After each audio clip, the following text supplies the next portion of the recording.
സമ്പാദ്യം എന്നത് കുറേ കിട്ടലല്ല, ഉള്ളത് കൊണ്ട് തൃപ്തിപ്പെടലാണ്. നമുക്കൊരു വീടുണ്ട്, ആ വീട് കണ്ട് സന്തോഷിക്കുക, കണ്ണ് ചിമ്മിട്ട് ആലോചിക്കുക, പടച്ചവനെ ഒരു ഇരിക്കാനൊരു കൂരയില്ലാത്ത എത്രയായിരം കോടിക്കണക്കിന് ആളുകൾ സഹാറ മരുഭൂമിയിലുണ്ട് നമ്മൾ പറഞ്ഞപ്പോൾ നമ്മുടെ നാട്ടിലില്ലേ, നമ്മുടെ അയൽപക്ക സംസ്ഥാനങ്ങളിലില്ലേ, നമ്മുടെ ചുറ്റുവട്ടങ്ങളിലില്ലേ? അള്ളാഹു എനിക്കൊരു വീടുണ്ടല്ലോ. എന്നാലും ഇപ്പോൾ എൻ്റെ വീട് 2000 സ്ക്വയർ ഫീറ്റ് അല്ലേ ഉള്ളൂ, മറ്റവൻ്റെത് ഇന്നലെ ഉദ്ഘാടനം കഴിഞ്ഞ് 8000 ഉണ്ടല്ലോ, 15,000 ഉണ്ട്. എന്തിനാ അത് ആലോചിക്കേണ്ട കാര്യം? നമുക്കുള്ളതിൽ നമ്മൾ സന്തോഷിച്ചാൽ നമ്മൾ മുതലാളിമാരാണ്.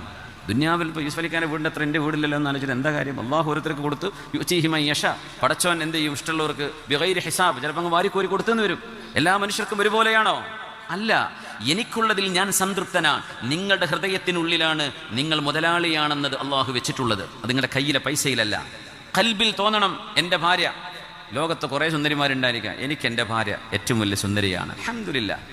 എനിക്കെൻ്റെ മക്കള് എൻ്റെ കണ്ണിലുണ്ണിയാണ്. എൻ്റെ ജോബ്, എനിക്ക് ലുഖ്മത്തു ഐഷ്, എനിക്ക് ജീവിക്കാൻ വക നൽകുന്ന എൻ്റെ ജോബാണ്, അൽഹംദുലില്ലാ. നല്ല ജോബ്, കൂടുതൽ സാലറി ഉള്ളത് കിട്ടിയാൽ ഞാൻ പോകും. പക്ഷെ ഉള്ളത് ഞാൻ തൃപ്തനാണ്, സംതൃപ്തനാണ്.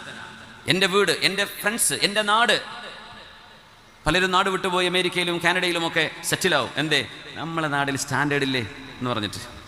സമ്പാദ്യവും പറമ്പും ആയിരക്കണക്കിന് ഏക്കർ റബ്ബർ തോട്ടൊക്കെ ഇവിടെ ഉണ്ടാവും, പക്ഷേ നാട്ടുകാർക്ക് സ്റ്റാൻഡേർഡ് ഇല്ല എന്ന് പറഞ്ഞ് പോകുന്ന ആളുകളില്ലേ?